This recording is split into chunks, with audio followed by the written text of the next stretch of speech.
Modern Warfare 3 introduces open combat missions, which for the first time allows players the choice of how to complete objectives based on their preferred playstyle.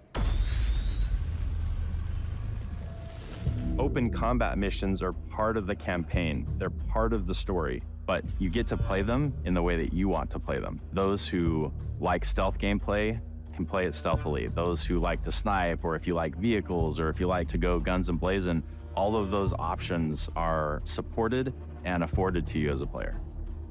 This isn't just some additional mode that lives alongside the campaign. This is intertwined with the story, and we've intentionally dispersed these throughout the campaign.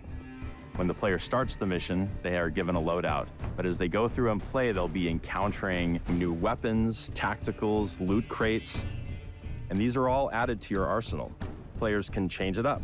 Play the mission now with suppressed weapons and sneak around, or strap on armor plates and run in loud, get right into the action. Enemies are now adapting and adjusting to your playstyle. Open combat missions have a decent amount of replayability aspect to them, and when I say that, it's less about go through the entire game and start over and play it a second time. It's more about, within each mission, trying to experience it in different ways. In one level, we start you on top of a catwalk overlooking the entire level. Hopefully by that point in the game, the player has gotten to a point where they can figure out how to start picking it apart. So player empowerment is a huge part of that level. You may even decide, to challenge yourself on some of these, like what's the fastest I can do this, or can I just bring a knife to a gunfight, and really kind of push the bounds on what you can bring as a player. These are the type of campaign missions that we've always wanted to create, and we just can't wait to get them into the hands of the players. For multiplayer in Call of Duty Modern Warfare 3, we wanted to give the player a new way to experience these classic maps.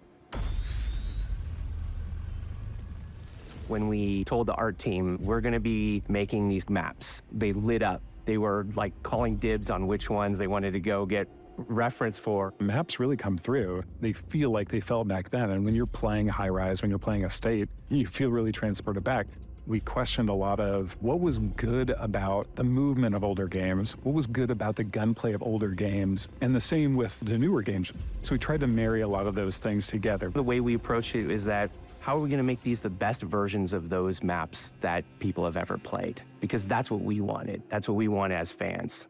There are places where the metrics of the level are adjusted to fit more modern gameplay, but for the most part, it's going to feel incredibly similar. The biggest changes are really in a fidelity sense. Places like Afghan, where it might have been difficult to see somebody in some of the circumstances, we have new tools to make that both look better, but also read better, so that your target acquisition is improved.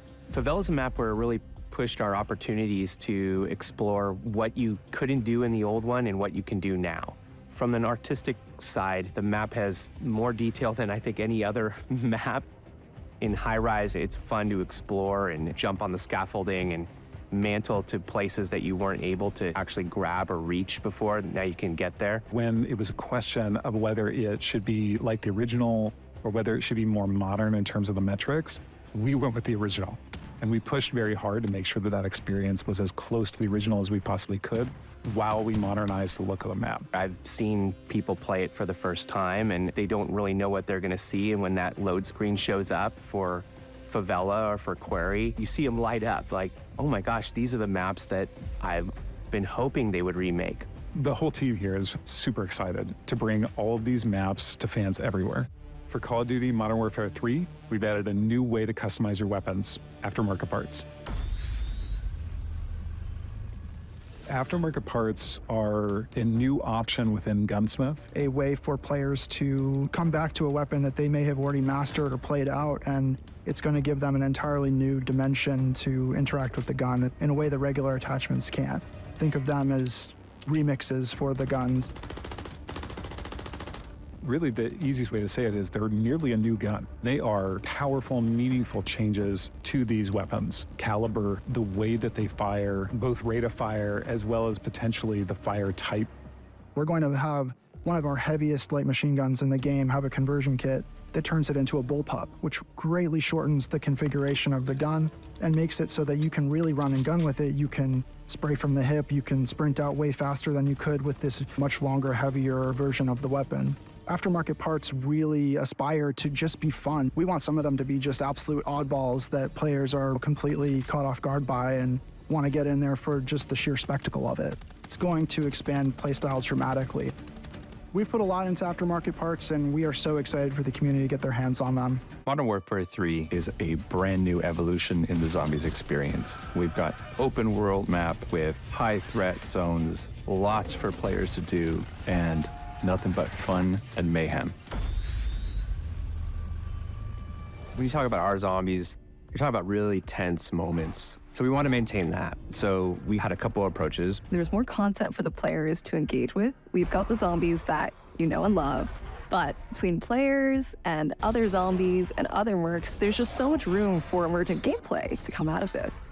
So once you go in, you start in a lower threat zone and you see these zombies that are a little more idle. It's the equivalent of the very starts of most of our zombies modes, where it's most of the zombies kind of walk, but then you move into the medium threat zone, and that is a big step. We start to introduce new zombie types to really up the ante. As you move into the high threat zone, now we're really starting to test your mettle.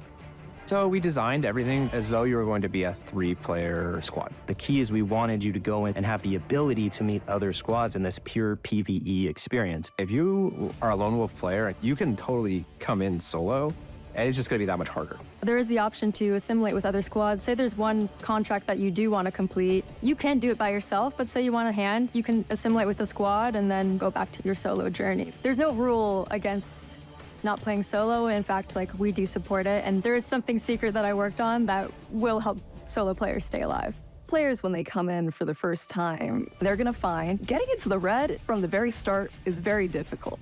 They're gonna have to go through the cycle of infilling, making some progress, and exfilling. That means that they'll be able to take some stuff back out of the match and equip it the next time they go into the match. We're super excited for you to jump in with all of your friends. Cannot wait to see you on day one.